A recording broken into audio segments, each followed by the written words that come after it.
Welcome to First Class Counselors, where we give camp counselors insider tips and advice on how to make a camper summer the best it can be. And we want you to be the best you can be while you are making that summer the best it can be for campers. And that's why we do this podcast. We want to teach you ways to be more intentional about the camp counselor job, give you the insider tips and tricks about what it takes to be a true first class counselor so that you can have the true best summer ever, like working at camp is. Yeah, my name is Oliver Cregan.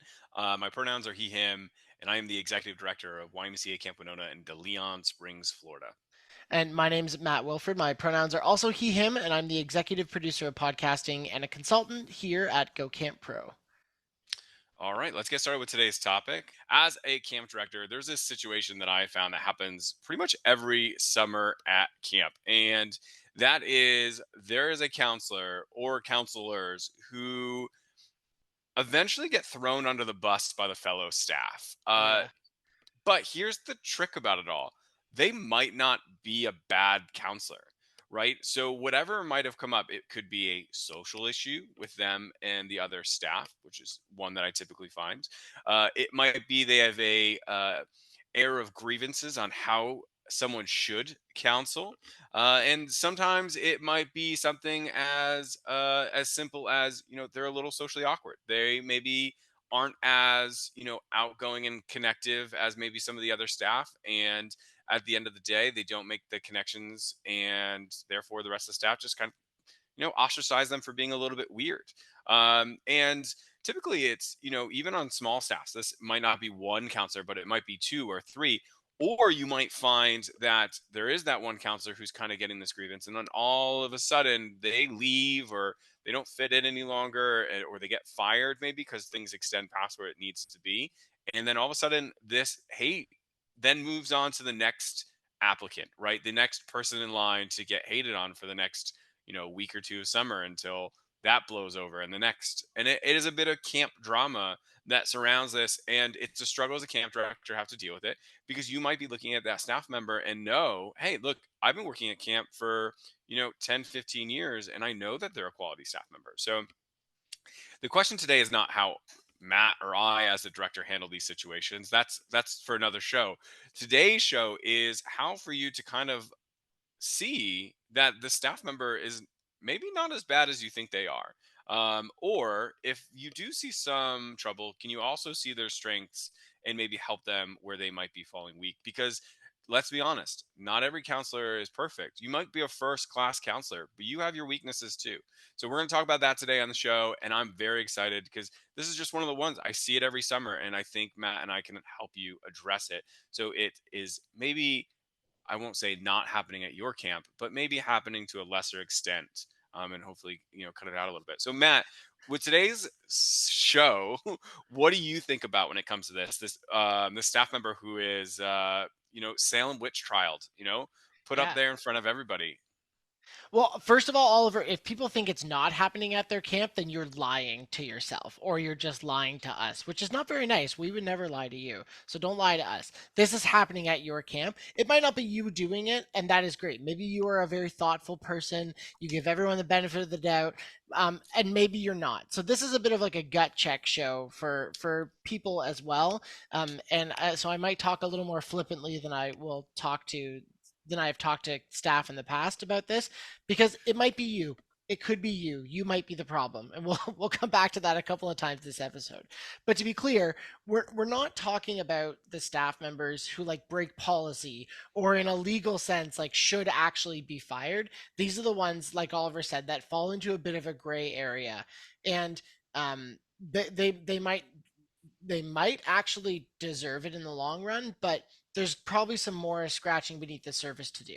And, you know, I say this to staff all the time, and I truly believe it, that you are not going to like everyone, and that is totally fine. Let's get real. I don't like everyone that I work with all the time.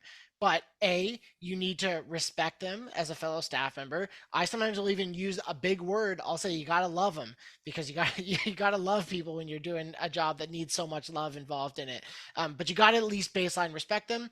And B, remember that it's not about whether you like them or not. That actually doesn't really matter so much, because you're here to do a job, and that job is to give the campers the best camp experience.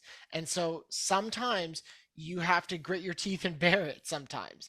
And we're not telling you that you need to like completely give up your sense of what is right and what is wrong, but remember that at the end of the day it's about the camper experience. And the last thing I'll say here is, as we kind of dissect the like, is it you that's the problem in this? This is the time for you to kind of think about some of those biases and do some of that introspection, because you are not going to be able to do it when you are in the middle of the summer, you're running on no sleep and chicken fingers, right? Like that is not a recipe for patience or success in the long run, because you're not going to have the patience that's required to work through this. This is a hard thing, and I don't mean to like minimize it, and I might sound like I'm minimizing it a couple of times, but at the end of the day, it's our job as directors to kind of like see above it and look beneath the surface. And we want you to have a successful summer. We want you to be as happy as absolute possible when you're doing this job. But what is happy for you, you might think, oh, if this person was fired, it would be much easier. But that actually isn't the case, because we should actually consider this other staff member's happiness and their wellness in this process too. And that is our job as directors, to take a step out and be apart from your emotions in this and to help you. So that's why we're doing this episode, is we want to help like talk you off that edge of like panic and discomfort, and focus on redirecting that energy back towards the campers and back towards a great summer. Yeah. I think the cool thing about this episode is there's going to be that person who maybe this happened to them. They were the person who was trying to get like kind of getting victimized a little bit. And you might be sitting there going, like, that was me this summer. I was thrown under the bus. Like, I was a good counselor. And we're not saying that you're a bad counselor. And we're not also saying that you were a great counselor. We're Right. saying that the actions that are being taken against you, right, it's not the right way to go about it. Right.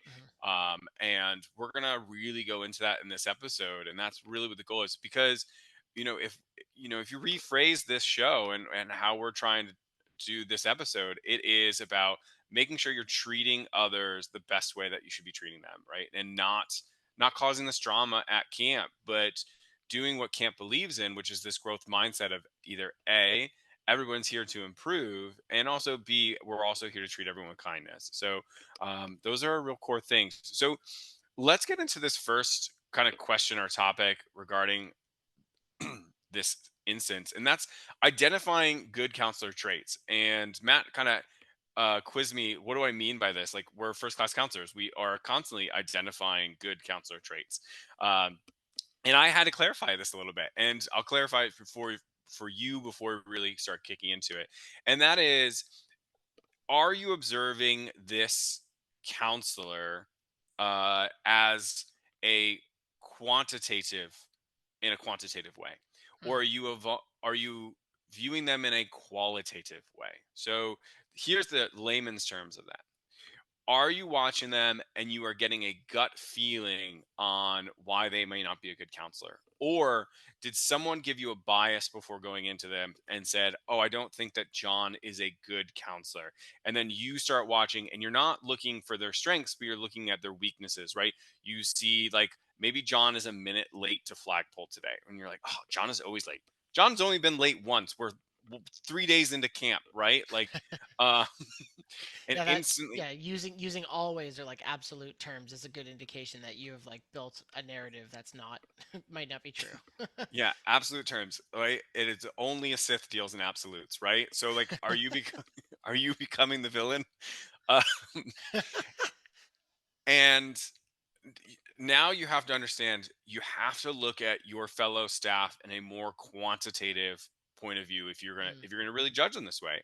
And there are a lot of ways to do that, and we'll get started in it. But it's now saying, are you looking at somebody for the actions they're taking, the words that they're using, more than this just vibe that you feel, right?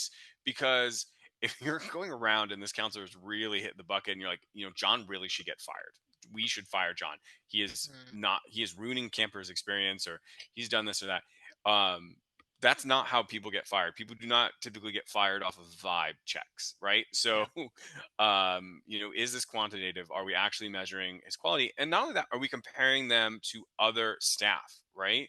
Um, my favorite comparison is you have your best friend who can, they can get away with, not having a lifeguard tube because, right, they know the situation or something like that. But as soon as John doesn't have his lifeguard tube, it's a safety hazard and it's all this kind of stuff. It's a safety hazard in both situations. If you are a lifeguard, at least in the United States, you need to have your lifeguard tube if you are lifeguarding. It's not an if and or but, right? So you're giving your friend these bias and excuses, and you're not giving it to this counselor. You're giving your friends these special treatments when you're judging them. So that's really, really, really important. So, Matt, I want you to take over a little bit here and kind of get us started off on how are we doing this? How are we making sure that we're looking at good counselor traits? Yeah, I just wrote something in our show notes in all caps because as you were talking, Oliver, I was like, when we talk, when it's like, oh, this staff should be fired, or when I have heard that from camp counselors before, and when it's not like a policy breaking thing, and honestly, sometimes even when it is, it's not up to you whether a person should be fired or not. And that doesn't actually matter if they've broken policy, done something to harm a child, et cetera, et cetera. Yes, they should be fired. Thank you for bringing that to my attention. We're going to deal with that right away. But like when it comes to this, like the narrative that you've built up about somebody, like you said, Oliver, the qualitative things that you think to be true about them, you really got to check yourself. And I like that you've kind of focused it on like what are the observable behaviors, because remember that we all have biases, that we have a lens, the way we see the world and the expectations that we have. And that is a constant job of a camp director because we've been in camping for so long. We've worked with all-star staff members. Like I have seen who I believe, because it's my worldview, the best camp counselor there is. And she forever will be my gold standard of a camp counselor. She was better than me. She is amazing. And so I have to remember that I can't hold every camp counselor at her level, or everyone will be ostensibly a bad counselor. And that's not fair to everybody else. But I also have unconscious biases about myself that I need to consistently be checking. And that goes from small things about like how do I believe that we should talk and speak to campers, and I have unconscious biases about like race, gender, sexuality, and things that I certainly I would I would espouse all, like, to be inclusive, to be welcoming, and all those things. But we come from a very diverse background of what we've experienced, how we've been raised, all those things. So I think it's always important that we're checking our biases as we're getting into these things, and recognizing, like, is this the truth, or is it just the narrative that I've built up? So Oliver, you're rightly so that qualitative versus quantitative, and when you're looking for that quantitative, that like those observable behaviors, you are, I mean, there's a bunch of resources. I think you're going to talk about some, but I would think about, you know, first class counselors. This podcast, look at our episodes. We talk about very quantitative things that make a counselor good. Are they getting on the level of a kid when they're talking to them? Are they being intentional about how they're waking kids up, how they're putting them to bed? Um, and that's kind of where I start. I have one more thing, but Oliver, I want to kick it to you to share some other ways that people can think about these quantitative. Yeah, and I'm gonna go with a resource real quick here, and I've definitely talked about it on an earlier podcast, but we have a great friend of the show for sure with Michael Brandwine. He has an amazing book called Learning Leadership, and within that book, I have the foundation for these quantitative observations. He has, I think, it's about 23 different characteristics and identifying leadership and kind of like strong counseling just in general. And those are broken down by actions and vocabulary that staff can use to really exhibit these things like teamwork, communication, and the qualities that we really hold at high standard. So, um, I just actually was buying this book for a friend for a Christmas gift. Thankfully, I think this episode will come out after Christmas, so they won't know I got it for them. But, uh, but it is on Amazon, so you can't get it there, and I think it's also on the ACA bookstore as well. But it's phenomenal resources for many different reasons. But that is my favorite section of the book, and I really go to it when I'm trying to evaluate staff, which is kind of a big part of our conversation today. Is how do you evaluate a staff member? Um, and then really the next thing is go to your staff training. What did your camp directors teach you about the policies, the procedures? What are the values of your camp? How do you represent those values? Like how are you breaking these things down? Are they actually doing those things? That's another great one. And then finally the other one I'm going to say is think about this as like a strength finder, right? That's another resource that you can look into, but when you're looking at these staff members, what are their strengths? What are they good at doing? What are we going to really kind of say, oh man, they are a strong communicator. They are a very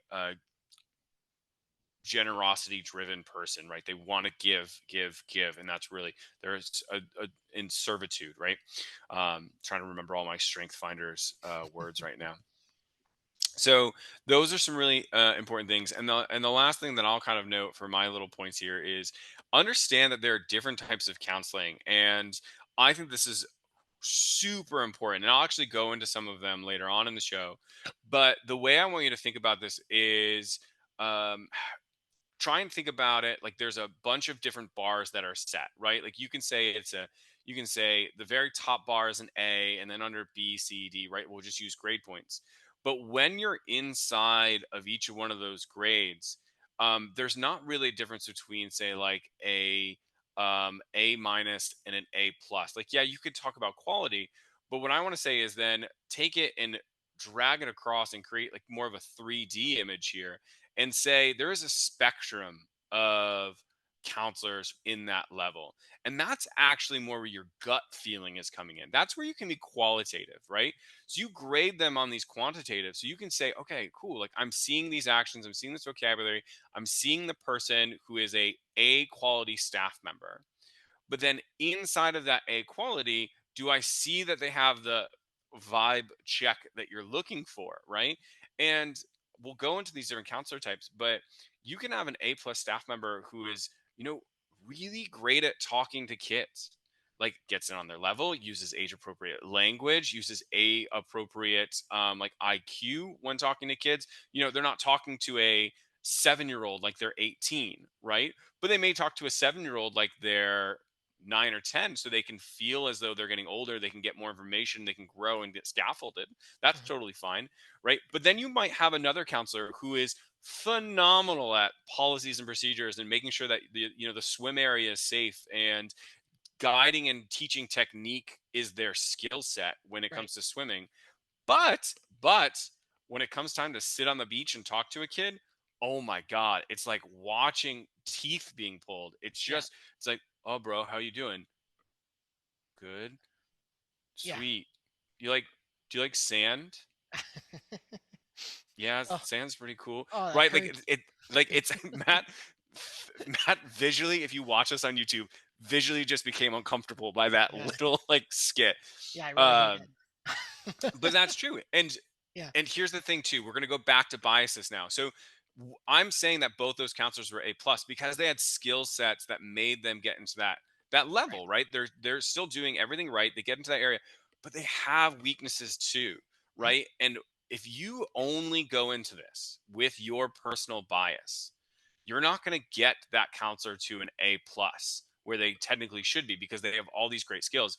You're going to say, no, they're like a C minus. If you've seen them try to talk to kids on the beach, he was talking about sand. Like what? And then me, on the other hand, as the camp director comes in there and I go, oh man, did you see Jim's swim lesson today? Like he made it a fun activity. He was inspiring the kids to become stronger swimmers. All the kids were laughing and having a great time. It may not be the swim lesson that you might have taught, but it was a phenomenal swim lesson. And at the end of the week, for somehow those kids were swimming, right? He did a good job. He just can't have a casual conversation. Um, I'll Yeah. call myself out actually on this because I'm very similar. And I'll say, like, if I go to a social event, like if say we're doing a fundraiser or if we are having like even like a friendship gathering, I need to keep my hands busy. Like I need to be cooking the food. I need to Right. like, be doing decorations. I need to make sure we're doing some type of entertaining game.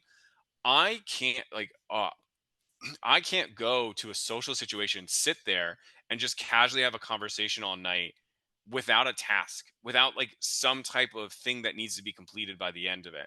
Yeah. And I will make fake goals to do that. So when it comes to talking to that kid on the beach, unless that kid was like struggling with something, there's identifiable problem, like I will really struggle to have that conversation with the kid. I am asking that kid if he thinks sand is cool.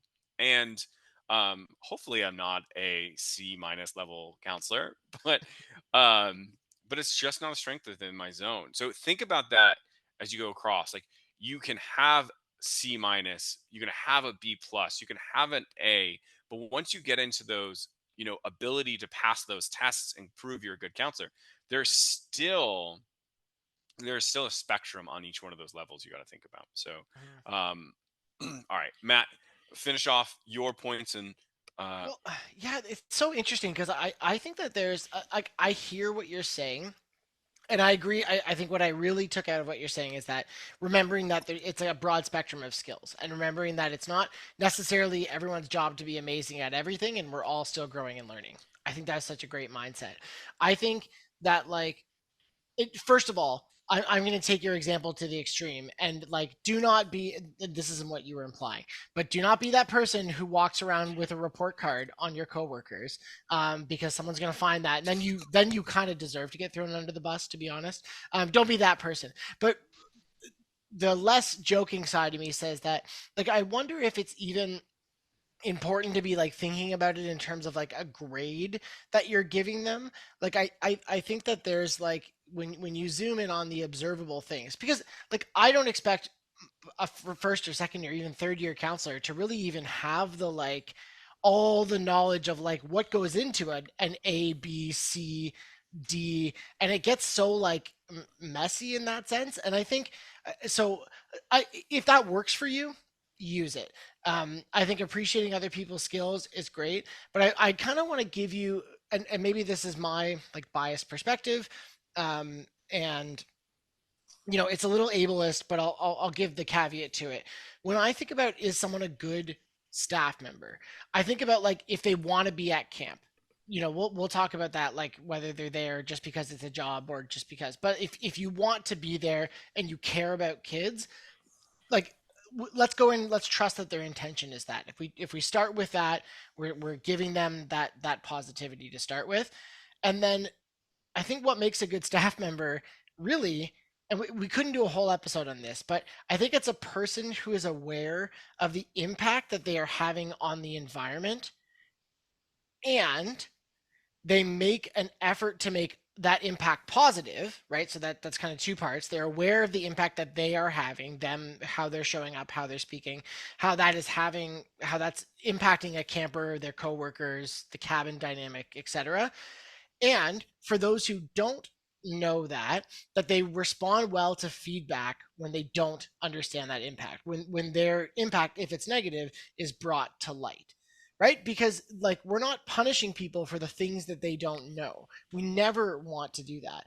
And I think it's our job as coworkers, it's not just your directors that are responsible for this, is to give them feedback, is to let them know in a very like I think we've done an episode on feedback and I think we could do like a ton more, is to say like, hey, I'm noticing this, have you noticed that? And we hope that a person who's a great staff member is going to respond well to that feedback and adjust their impact, or maybe share a perspective that you didn't quite understand, and they're at least thoughtful and intentional about how they respond to that. And if they're not responding well to that feedback coming from you, there could be a lot of reasons behind that. Maybe the relationship is strained, et cetera, et cetera. Then if you do go to the supervisor, the division head, or your camp director, or however it works at your camp, and you can present them with those observable behaviors, then your camp director is going to receive that a lot better than you just going up and saying, hey, Xander is creepy, I don't like them. and because that doesn't help me at all as a camp director. It's like, okay, well, can you share some of that? Well, they said this very inappropriate thing to a camper. Ah, okay, now there is that is a red flag, and I can see why you're saying that. But if you just go up to me and say, yeah, he gives me a bad vibe, and can't give me anything beyond that, then like we're not making hiring and firing decisions on vibes here. We want to know what's actually going on. So I think it you can't control a lot of the times when you have a code that you don't get along with. What you can control though is how you're giving. There's some internal stuff we'll talk about, but um, giving them feedback and giving them the chance to like have their impact be known, I think is one of the best first steps that we can do to help us not lose our minds when we're struggling to get along with somebody. Yeah, right. I like your point there, and kind of put it into a sum, that coachability aspect of somebody, right? So, you know, either it's self coaching, right? I identify that I'm making a problem and fixing it, or somebody has come to me with a problem and I can identify, or um, I can start to work on fixing that. And I think Yeah. that's a really important part. You did make me think about one other thing too, is, and we're talking about these quantitative observations. I will say sometimes I will ask staff members like, well, what's something you saw? What's an action or vocabulary? And then they be they become obsessive over one specific action that that Mm-hmm. person does, right? Mm-hmm. I very, very, uh,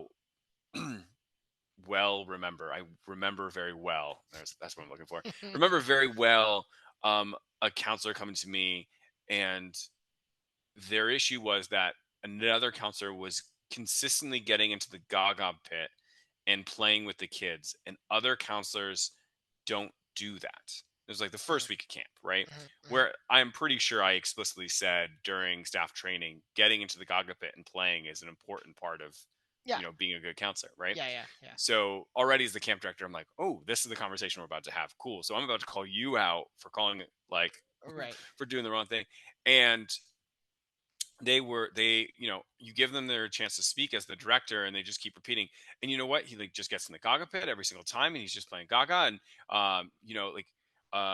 it's not like he's actually watching the kids, he's just getting there to play, and he's not focused. And I go, well, getting in the gaga pit is something that I kind of asked staff to do, and the fact that they're taking the lead on that is actually something that I really appreciate. And it's like, Mm-hmm. well, he's not actually watching the kids if he's in there, he's getting them out, and then there's less kids that he has to think about and handle. And I'm like, hold on a second. That's not what I'm focused on. What I'm focused on here is there is a counselor who's engaging with their campers. That's the bigger priority here for us as a camp, right? The supervision is extremely important. And don't get me wrong, those kids need to be supervised, Mm-hmm. right? And going about that is a high priority. But also, like, engagement is a value in our counselors that we highly regard. So um, it is not a problem that they are getting into a gaga pit. There might be something else that needs to be fixed here. So, for example, are they getting into the gaga pit, being highly competitive, ignoring the campers, and just trying to win? And then while they're playing, do not notice the two campers that are sneaking off, who got out because they don't want to play gaga or be a part of the group. And now their engagement has gone to the point that they're disengaged with everybody. Yeah, that's a problem.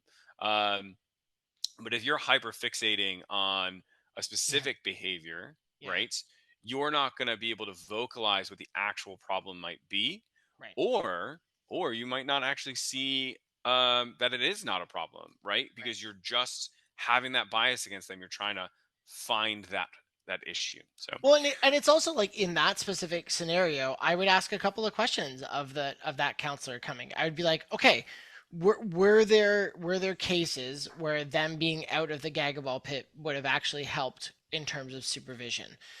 Like why is that a problem? And like are you talking in hypotheticals, or are you talking in like, yeah, some kid, like you said, Oliver, snuck away because they were not focusing, and then you're helping like ground that staff member in the reality of the problem. mhm, And then I would also ask the question, not in a judgmental way, in a genuinely curious way, well, what were you doing during that time? Because were you out of the Gagaball pit watching what was going on? Because camp's not just about one person, right? And it's good to have yeah, someone who's in the pit playing the game, being a good example. Like we've brought up that very example on this podcast. And so like someone's got to be in the pit, someone's got to be out of the pit. And I would say that having two people around that very highly competitive game is actually a good thing. So, what role were you playing other than I almost said narking on that staff member, but Yeah, right. like what role were you playing rather No, than you have to. like than You're being not. a They're judgy narking. That's Jason right. on the person that's being in there? Because it sounds like you weren't as focused. That this is just me being Yeah. shitty at this And point, but you know what I mean. and for reference, like, and just to expand on this example, right? It's not just a Gaga, right? We're talking about engagement in this situation, but like, it's if a counselor is fishing, right? It's okay for a counselor to have a fishing rod while they're, fishing with the kids, right? It's okay for a counselor to take a couple shots when they're at archery, right? These are perfectly fine things to be doing. Um, but right, are they disengaged? And are when you're observing this, Yeah. right? Like, say you do just walk in, and all of a sudden you see there's like 12 kids running around in circles completely unsupervised, and then there's a counselor shooting a bow and arrow, and then now you're looking at a problem, right?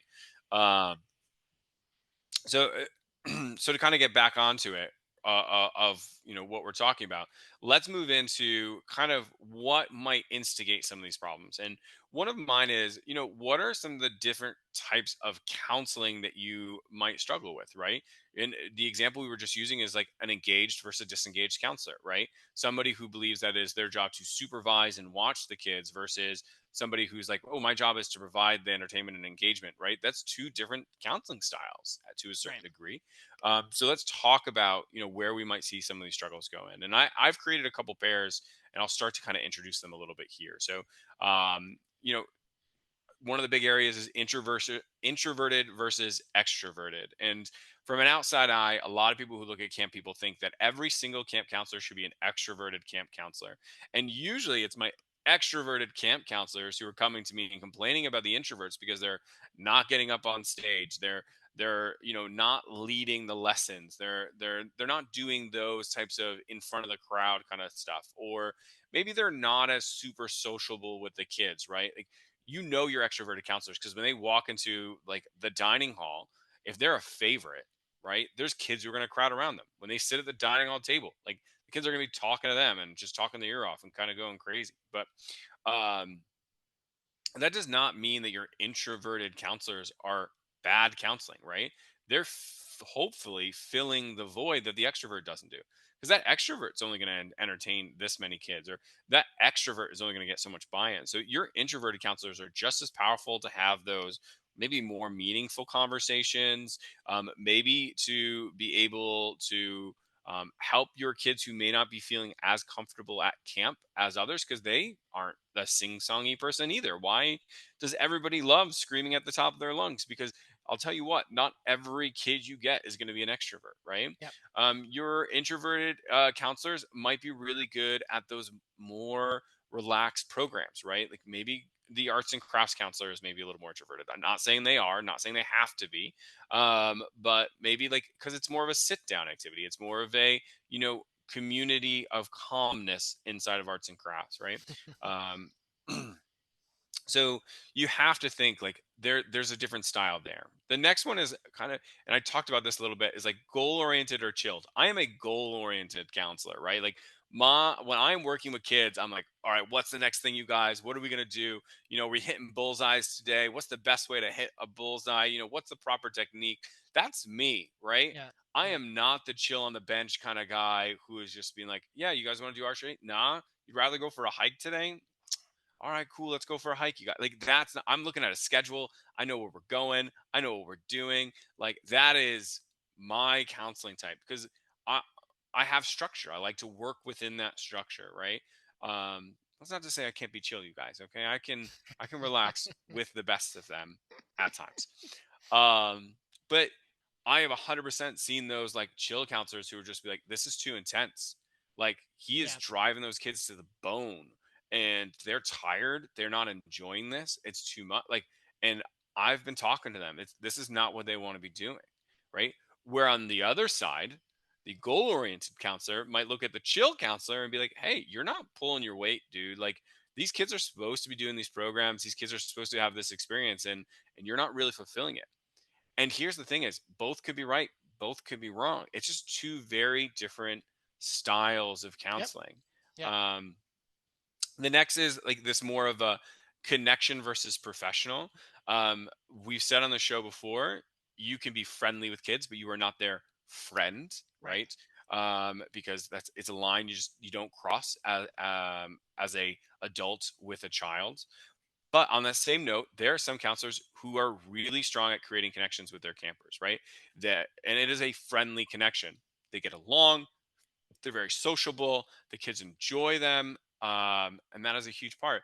And then you'll have other counselors who are a little bit more on the professional side. They're like, and this is not going. It goes a little back to the goal oriented and chilled, but the professional is, making sure the kids are showered, making sure that every kid is changing their clothes every single day, making sure that maybe we do thank you cards this week for the kitchen staff, right? They're a little bit more on the professional side. They're here to serve as a camp counselor, and it's not always like, "Hey, I'm your friend. We can skip this, or we're not going to do that," or they're not going to get pushed over maybe as much. And that's not to say that connector is going to get pushed over all the time, but it's just a different way to counsel, right? Maybe a little bit more stricter on the professional side, maybe a little bit more lenient on the connection side. Which is your best way?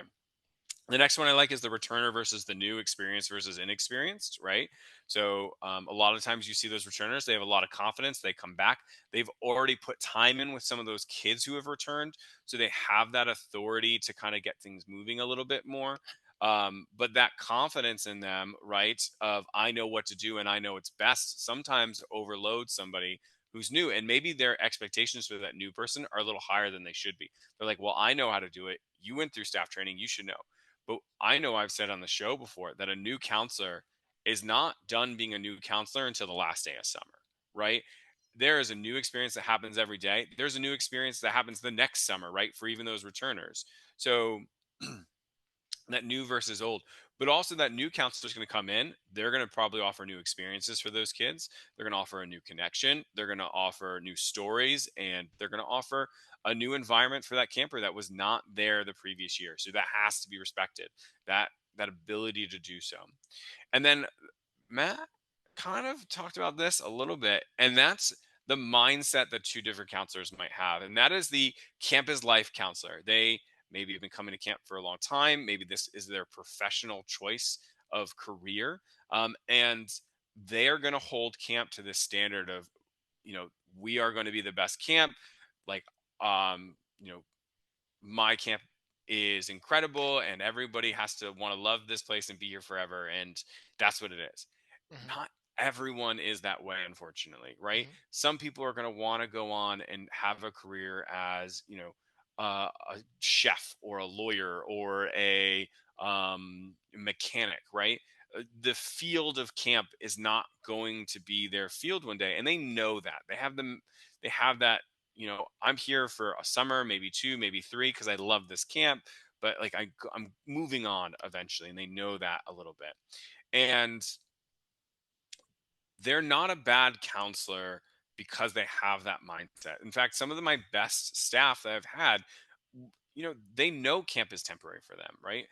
This is really true for a lot of international staff, right? They are coming in for a summer to get that experience. They want to serve kids. They want to have a great time. It's just Hmm. they know that camp is going to end for them at some point. They're not going to move to America and be a camp counselor their entire life. Um, and it's that understanding. It's not that war, right? Everyone's there for their own purpose. I think as long as everyone is buying into camp and the experience and providing it for the kids, you're pretty well off right there. um, but sometimes this causes conflict in things like work ethic, time off, what breaks might look like. These are things that happen between those two kind of different counseling types. So um, I just through a lot of different counseling types and a lot of different situations out there. I know I can see Matt is like, oh, I have a few things I definitely want to talk about. So Matt, do you want to comment and kind of take it away a bit? Well, I think it's interesting when you talk when I think this is a really good breakdown of remembering that there's different styles to how people counsel. And in none of these styles in like the dichotomy that you set up, none of them are a bad counselor. Like none of them are actually like underperforming. They're just performing their job differently, right? So they're meeting the expectations, and that again, that's the expectations that like a director would have, or like the manager of that staff member would have, and it is they leave it to the manager to like look at like are they actually underperforming at some of those things, and because you could break down all of those things and like go into like a subcategory of like when are they no matter whether they are professional or you said connectors or professional folks, when are they like actually underperforming, and I want to like I think this example is kind of like that because um like I said in the previous point, I said it's someone who's a good camp counselor, someone who's aware of the impact that they're having on the cabin. And I think that someone who isn't aware of the impact that they're having on a cabin, I think is one of the things that I personally struggle with the most, especially when they're not willing to take feedback. But this is an example of a time when maybe that professional or connection thing is like underperforming in a way that, or yeah, I think underperforming in general. I was going to say overperforming, but not really.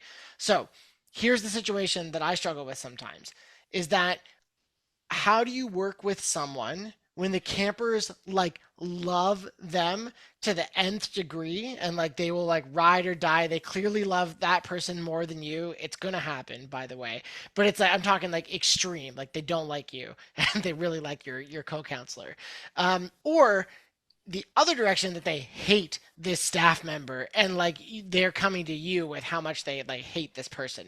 And like we can't like this conversation is not about kids and why they like or dislike a staff member. It is important, especially in the bigger things, if there's something like wrong. But kids will make an opinion and throw somebody under the bus literally because they told them to go to bed. So I think there's a whole gradient to to unpack there. But let's use this example that like you're a co-counselor and the kids love the other staff and they really don't like you. In that instance, I think that this is a bit more of a you problem to a degree in terms of like, and there might be a reason behind it. I think it's important that you unpack that. But at the end of the day, are these kids having a good experience? And are they like treating you like hot garbage, or do they just like this person more than you? Because if they just like them more than you, then you'll have to check your ego, and if they're having a good time, that's the point. The kids are having a good time.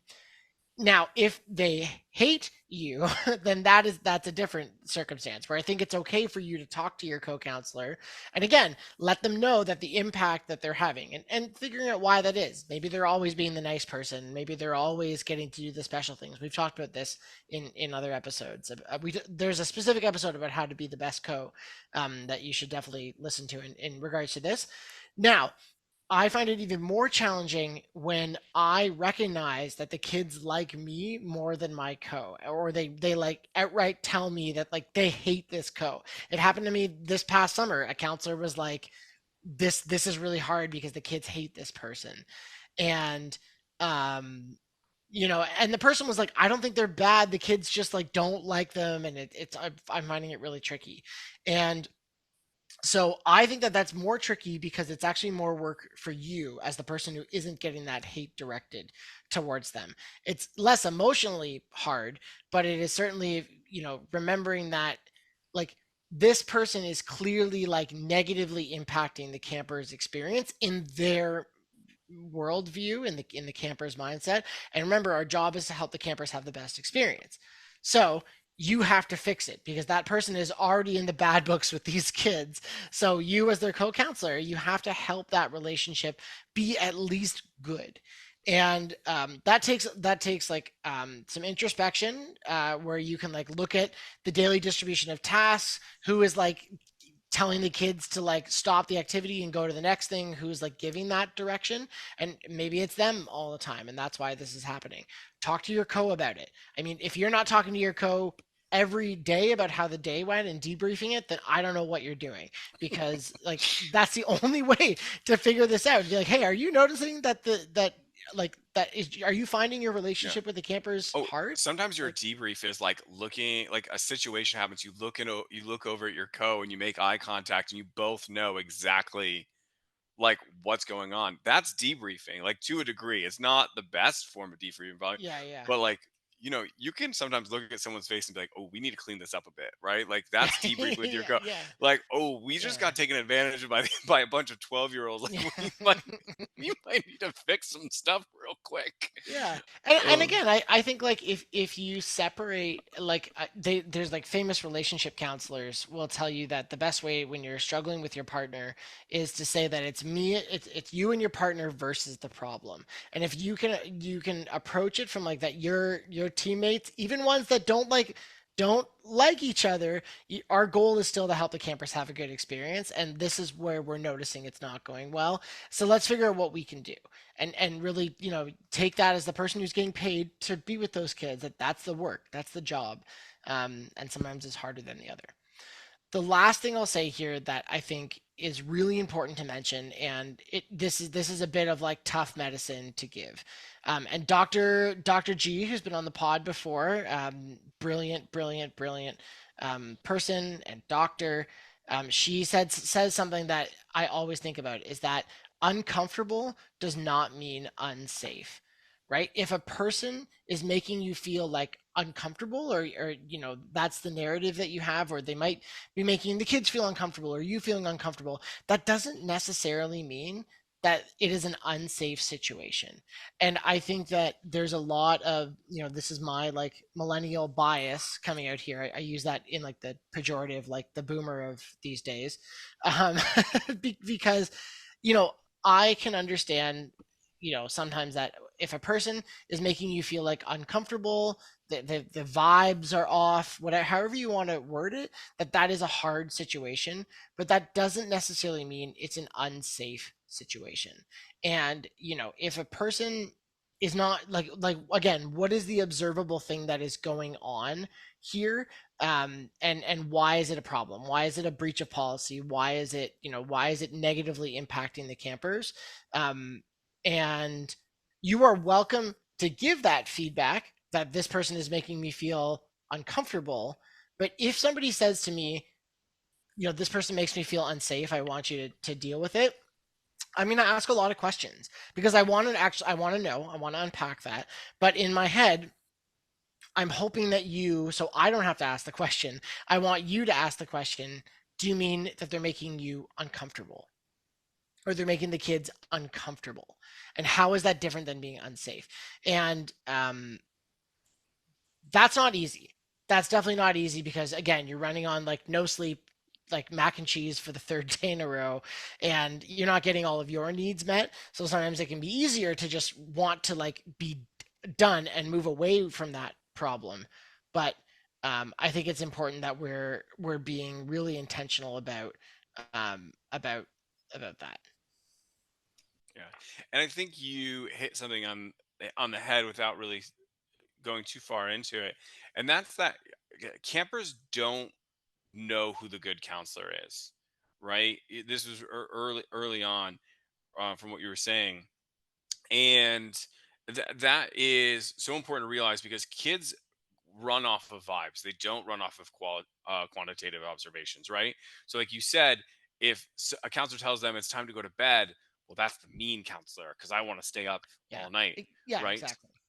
And I 100% can go through 100 situations where I've talked to, a little girl camper who goes, "Well, I love so and so because she has really pretty blonde hair and she helps us do our makeup before we go to the dance." And da da da da da. Da. I'm like, "Oh man, that counselor sounds like a fantastic connections counselor, right? She's doing a great job connecting. She gives off this vibe that the campers really like." But you know what I also know about that counselor? She is not the one who's making sure those kids shower at night. She is not making sure those kids are changing every single day. If the campers ask her to do something, she is a complete pushover, right? They're like, "We don't want to wake up to go to flagpole this morning."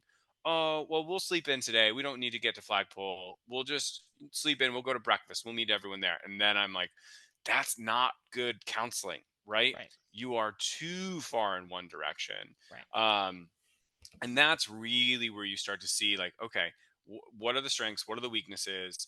Oh, wow, this is a strength that also is showing as a weakness. Right. So um, so let's say that we did throw that staff member into the woods, or you can see that it's happening. Is there anything that you really quick, Matt, off the top of your head, would say, "Hey, let's make sure this doesn't start a forest fire"?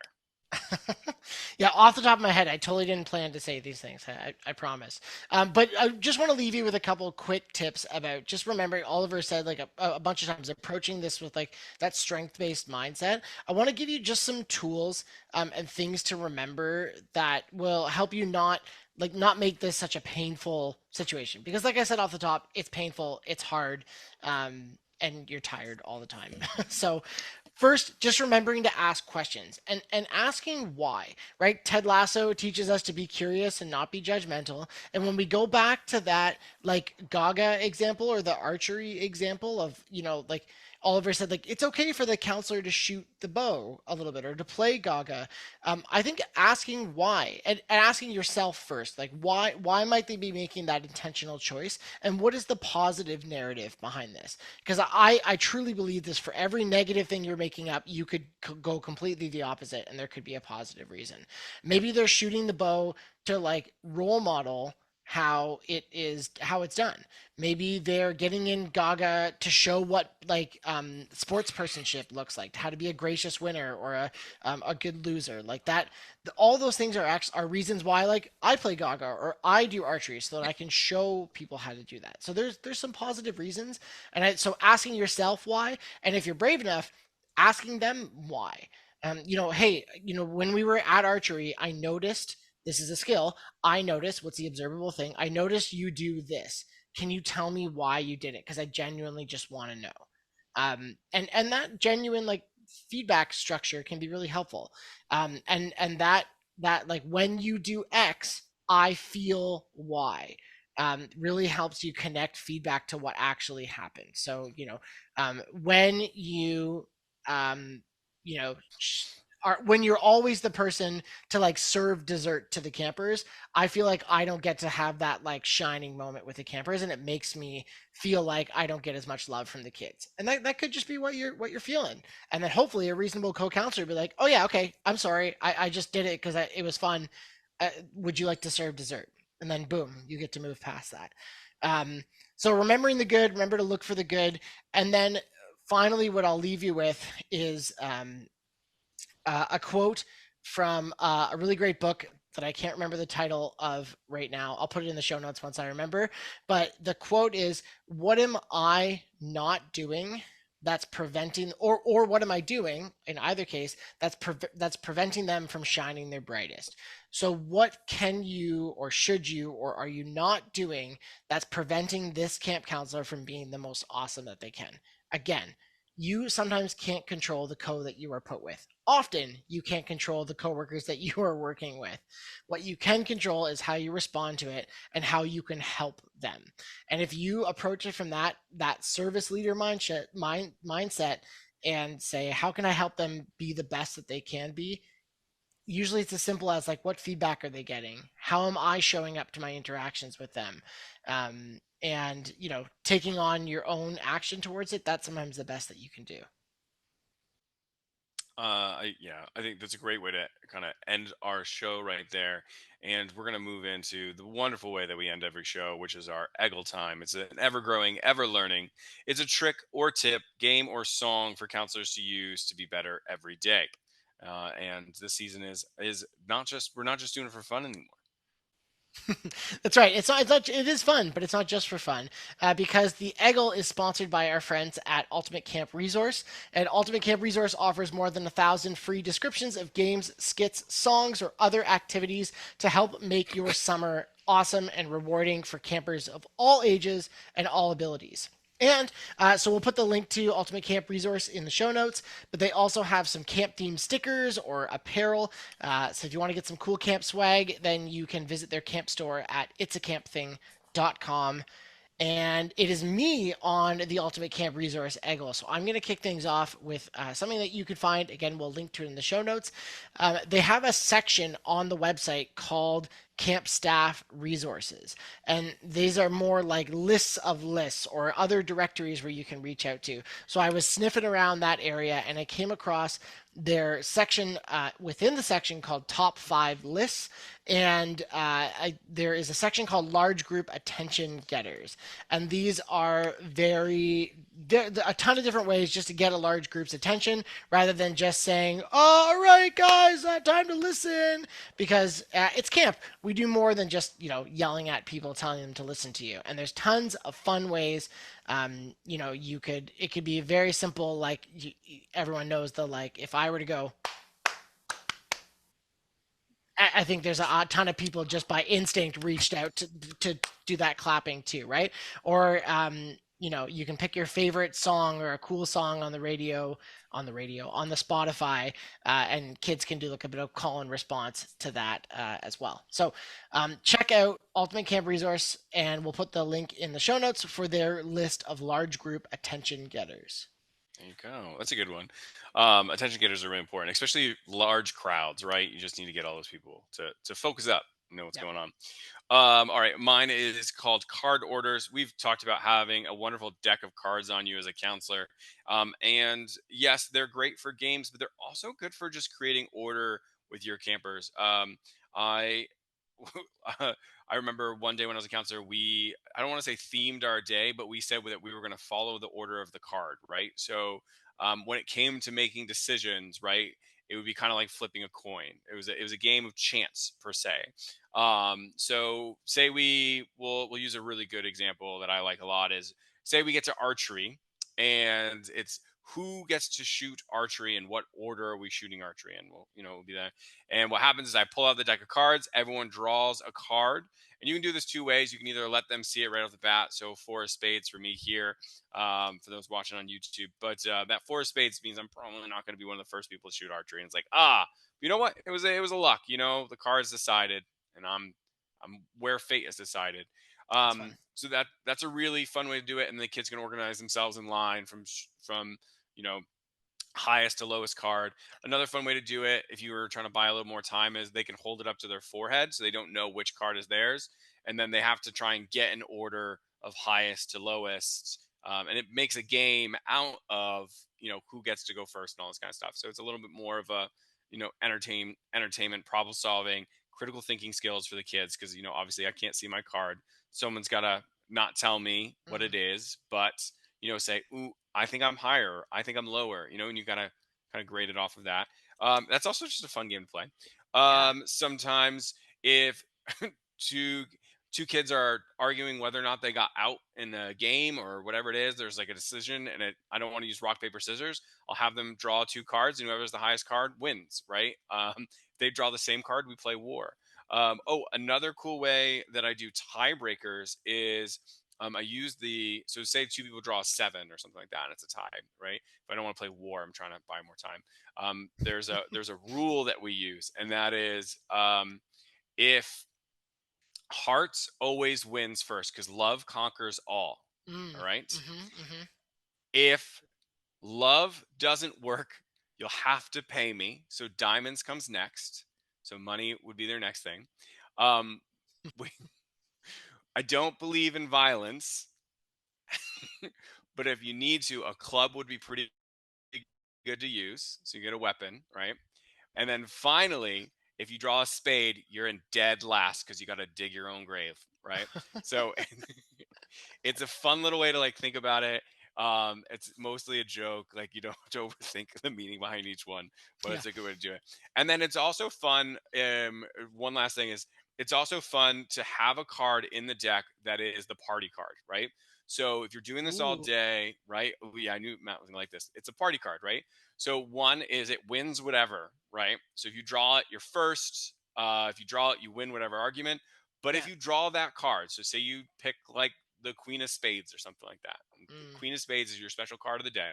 As you go through the day and you make all these things are happening, if the Queen of Spades is drawn, your cabin is just meant to go crazy. It's dance party, it's like whatever you can think of. It's celebrating a goal in the World Cup soccer final that is the winning goal. That is what you need to act like. Right. And let me tell you, when that card gets drawn, the world changes. Like if Yeah. kids are that excited because you work up to it all day, you're like, "Ooh, I hope someone draws that queen of spades. I hope queen of spades. Let's see that queen of spades, baby. Let's see it. Let's see it. Let's see it." And then it gets drawn and you just go, "Ah!" So, it's a lot of That's fun. fun. So that's using cards to have a little bit more fun with your day. It's one of my favorite things to do. Just to Oh, I pull it out on a random like Tuesday, and have a Yeah, grand I great time. can I give it this is great. We should write a book, Oliver, on like how a deck of cards can like transform your camp counselor. I just thought of a couple things. I mean, I think solving like debates, I think what's really powerful about that is that it takes bias out of the equation. Like it's not a kid running up to the line first or doing that. Like I think that's a really cool way to like create a more like equitable experience. And just another way that I thought of it is like when you have the ability to like extend an activity that the kids are really liking, or if there's like you've got to do something and it's maybe not the most pleasant thing, like you got to do it extra cleaning or I don't know, whatever, is that you can use the cards as your time. You can say, okay, it's been a really great day. End of the night, this is how much talking time you have. Draw a card, and Yep. 10 is 10 more minutes. Queen is whatever it is. But I think that's super fun. And I think that a great camp counselor is going to use that in a really fun way. They're gonna like introduce that deck of cards like it is like the holy grail. It comes into the cabin on the first day in a little treasure box. There's a chant behind it. There's a song and a cheer every time you get out the cards. Even if it's just like I could picture a cabin that I've had in the past just literally getting hyped by going cards, cards, cards, cards, Yep. and just like that builds the like the myth, and just it makes it really exciting and not just like a tool in the way that we're Yep. describing it. Oh yeah. I mean, you could theme your entire cabin around cards. Like your boys could all be the Jack's boys or something like that. Whatever. Like enjoy it, right? Yeah, Everyone can have their own personal card as well. Like, I want to be the two of spades. It's my card, and whenever two of spades comes, it's my special card, right? that's fun. Um, it, Or like you could like write them like a note and slip like on a card and slip it in their suitcase at the end of the week as like a nice little send off from camp. Yeah.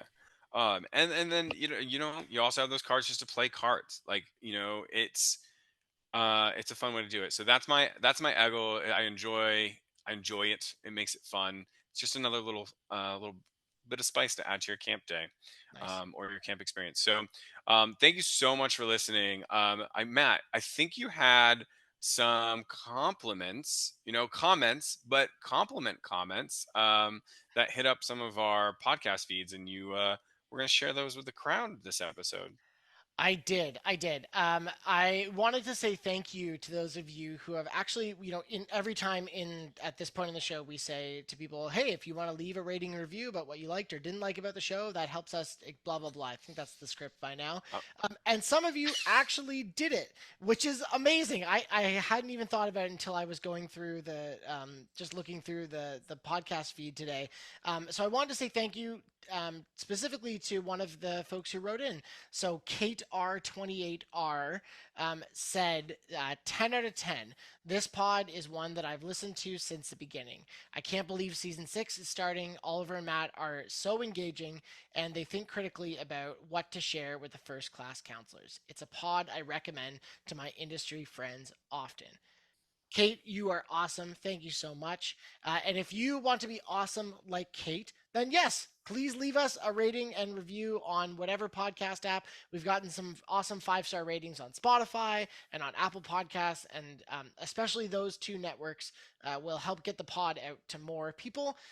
But even more than a rating and review, or maybe on top of a rating and review, you can share this episode with a camp counselor that you love, that you think would benefit from it. Maybe share it with someone who got thrown under the bus this summer who needs a little empathy. Yeah. Thank you so much. I'm gonna go with the name Cater 28er. I think I like that.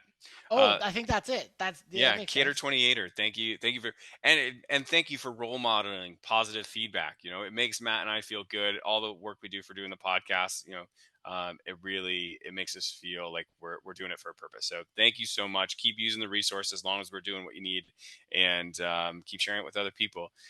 With that being said, thank you so much for listening, friends. And remember, camp is camp, and camp's all good.